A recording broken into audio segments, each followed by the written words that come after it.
When it comes to microtransactions, some would consider GTA Online to be one of the worst offenders. The game is filled with cosmetics, in-game items, and has a virtual currency which you can either slowly earn or pony up real money to pay for. However, according to Take-Two's president, not all of their games will be like this. Speaking at the Cohen and Company 46th Annual Technology, Media and Telecom Conference, Take-Two President Karl Slatoff shared some insight about the company's DLC models. Slatoff said Take-Two still use the traditional DLC model for their games, despite the success of GTA Online's service-based model, and they examine each game on a case-by-case basis to see which business model works best. By traditional DLC, Slatoff probably means DLC packs like Undead Nightmare for the original Red Dead Redemption, which was a one-off purchase that added new content. Whereas GTA Online uses a live service model, which means the developers release new content and DLC for free, but the game is supported by microtransactions like shark cards. Slatoff also told the audience that the GTA Online and Red Dead 2 development teams are completely independent of one another, so there might be hope for Red Dead 2's multiplayer being microtransaction free after all. Slatoff also mentioned subscription-based models, and Take-Two has people looking into the feasibility of a subscription. Slatoff did say, however, if Take-Two were to ever have a subscription for one of their games,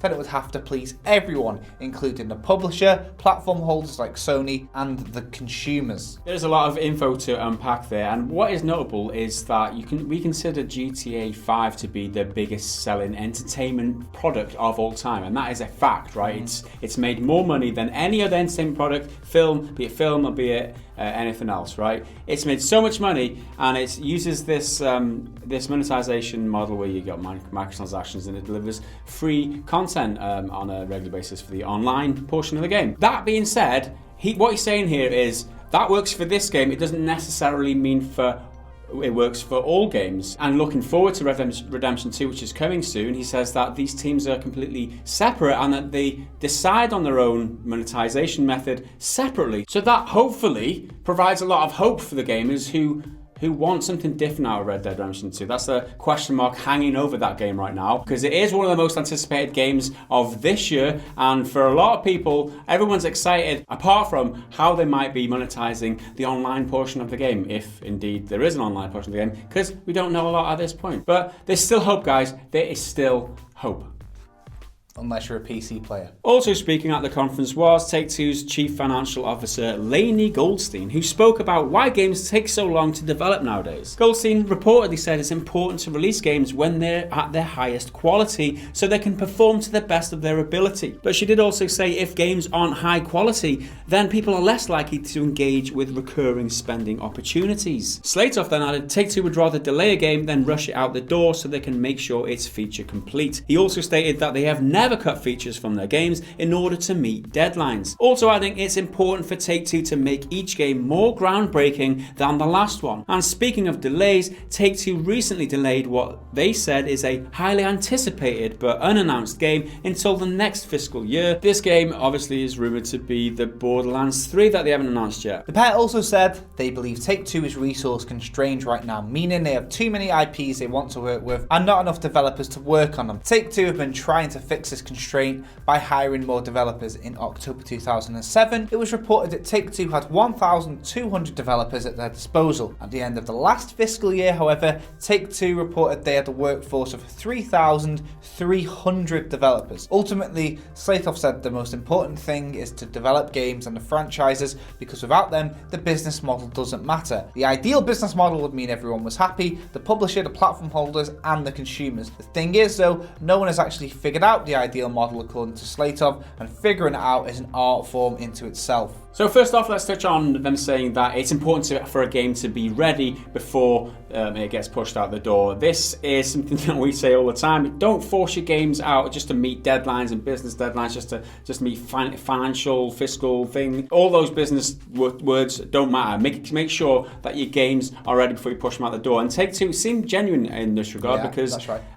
Pretty much that most of the games that they're not yearly iterations, that's for sure. When they come along, and he says it himself, they want to get better each time, so they take that time to make sure the game's right and there's some good working order. This is Red Dead Redemption 2's publishers. The game's been delayed 3 times or 2 times.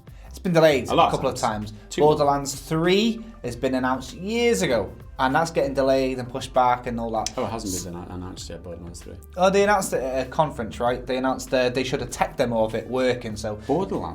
Borderlands 3, yeah. Randy Pitchford himself did the little tech demo of the game to show the thing, yeah. Oh, it's not had a launch trailer, but it's been announced. Oh, right. Yeah, if you know what I'm saying. Yeah, not officially. I thought it was. It's not for the consumers, it's for the little developers and stuff. Mistake. So, yeah, we know that they can't, if there's one thing they can't be accused of is doing the Ubisoft EA thing of pushing games out. This year, this is the president of the company. Last year, there was the CEO of the company, that was Strauss Zelnick, and now it's Karl Slatoff. Two guys at the top, one's the CEO, one's the president, and they've got, well, quite different things to say. Last year, the same conference, can't remember the name of it because it's like fucking, what is it? The Cowan and Company, Advanced Technology, Computer, Video Game. Just call it Coco, innit? Yeah, the CocoCon. CocoCon. Strauss Zelnick was saying about, this is where he got the reputation for being the lumberjack. Because I think he said there's a lot of wood to chop. That's the more wood to chop, said Strauss. We've enjoyed that. We took that with us for a whole year now, and that's the reputation he's upheld. Not forget that. And Karl Slatoff's saying, well, just because GTA Online's done it doesn't mean that other games are going to be doing it as well. Everything's a case-by-case basis, which is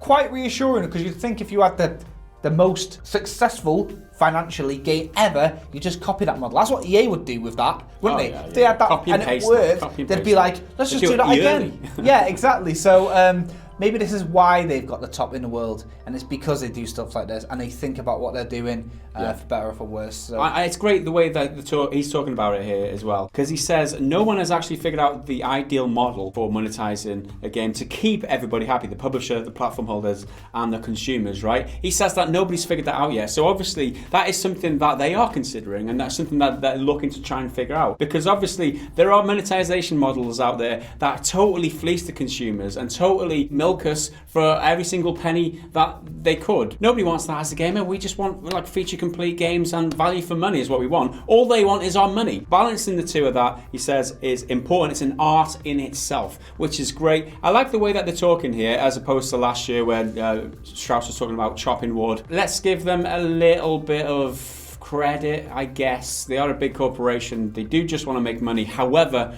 they are doing things kind of in the right way, and I want to support this philosophy at the very least. This philosophy of trying to make sure that games are feature complete, trying to make sure that games don't get fleeced, and that they keep making games better and better each time. I applaud that. So there's hope yet that there will be no Buffalo Bonds in Red Dead Redemption 2. However, what do you think? Let us know down in the comments below. Like the video if you've enjoyed it. Subscribe if you're new around here. Check out another one of our videos on your screen there. Support us on Patreon using that link right there. We will see you again in the next video. Until then, bye for now.